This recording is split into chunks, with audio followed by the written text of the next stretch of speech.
नमस्कार. राज्य सरकार या यूट्यूब चॅनलवर पुन्हा आपलं स्वागत आहे. पाहूया बातमी महत्त्वाची. तत्पूर्वी चॅनलवर नवीन असाल तर लाईक आणि सबस्क्राईब करा.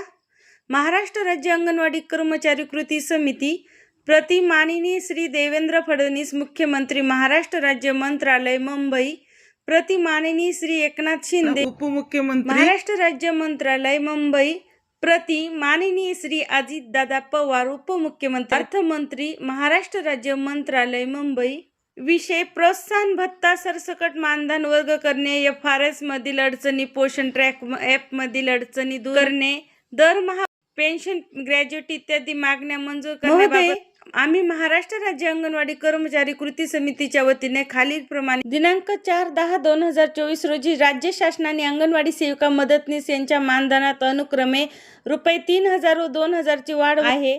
ऑक्टोबर 2024 पासून करून अंगणवाडी सेविकांना 2,000 व मदतनीसना 1,000 कामावर आधारित प्रोत्साहन भत्ता मंजूर केलेले आहे. परंतु केंद्र शासनाने अंगणवाडी सेविका मदत मानधन व ठराविक वेळ त्यानुसार केलेले आहे. त्यांच्या नियमित मानधनात वर्ग करून अंगणवाडी सेविकाला भत्ता मिळत नसल्याने त्यांच्या मनात नाराजगी निर्माण झालेली आहे. प्रोत्साहन भत्त्याबद्दल संपूर्ण राज्यभरात गोंधळ निर्माण झाला आहे. तरी त्यांच्या त्या फेरफार घेऊन ऑक्टोबर 2024 पासून सर्व अंगणवाडी सेविका मदतनीस सरसकट प्रोत्साहन भत्ता देण्यात यावा. FRS चे काम करण्याबाबत प्रचंड अडचणी येत आहे. सर्व अडचणी सोडाव्यात. SR वाटपची नोंद पोषण ट्रॅकमध्ये घेण्यासाठी सोपी व सुटसुटीत यंत्र करावी.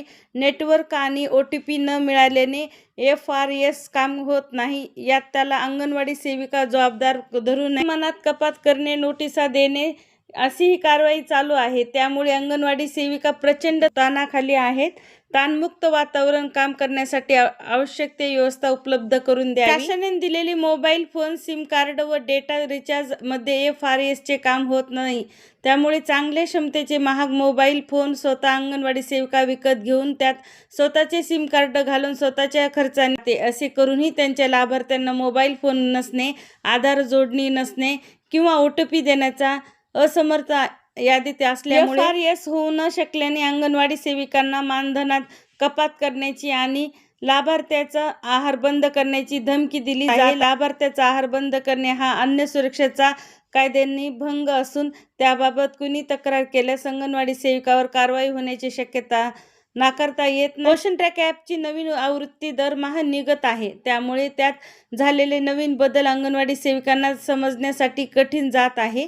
तेव्हा अंगणवाडी सेविकांना पोषण ट्रॅक ॲपचे संपूर्ण प्रशिक्षण त्यांच्या जोपर्यंत चांगल्या पद्धतीने समजत नाही तोपर्यंत अंगणवाडी कर्मचाऱ्यांना सेवा समाप्तीनंतर दरमहा पेन्शन देण्यात यावी. ही मागणी गेले अनेक वर्ष प्रलंबित आहे. अंगणवाडी कर्मचाऱ्यांना दरमहा पेन्शन देण्याचा प्रस्ताव योग्य असून तो कॅबिनेटमध्ये सादर करण्याबाबत आला आहे असे आम्हाला वारंवार सांगण्यात आले. पेन्शन विषयी प्रस्ताव अद्याप सादर केलेला नाही.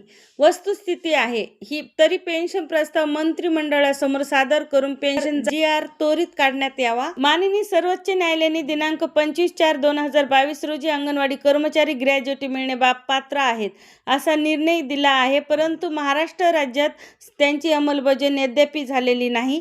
त्याची अंमलबजावणी करण्यात यावी ही विनंती. ग्रॅज्युएटी रकमेमध्ये एकरकमी सेवा समाप्ती लाभार्थी रक्कम समाविष्ट करून ग्रॅज्युएटी देण्याचा प्रस्ताव अंगणवाडी कर्मचाऱ्यांना ग्रॅज्युएटी व एकरकमी सेवा समाप्तीचा लाभ स्वतंत्र देण्यात यावा अशी आम्ही मागणी करत आहोत. दिनांक 30 एप्रिल 2025 सेवा समाप्त झालेल्या अंगणवाडी कर्मचाऱ्यांना सेवा समाप्तीनंतर लाभ त्वरित देण्यात यावा. धरणे आंदोलन करूनही सुटत नसल्याने राज्यातील 2,10,000 अंगणवाडी कर्मचाऱ्यांना मनात शासन व प्रशासन असंतोष, नाराजगी निर्माण झालेली आहे. वरील मागण्यावरून कृती समितीसोबत चर्चा करून मंजूर करावी ही विनंती. महाराष्ट्र राज्य अंगणवाडी कर्मचारी कृती समिती. धन्यवाद. असंच नवनवीन व्हिडिओसाठी चॅनल लाईक आणि सबस्क्राईब करून घ्या.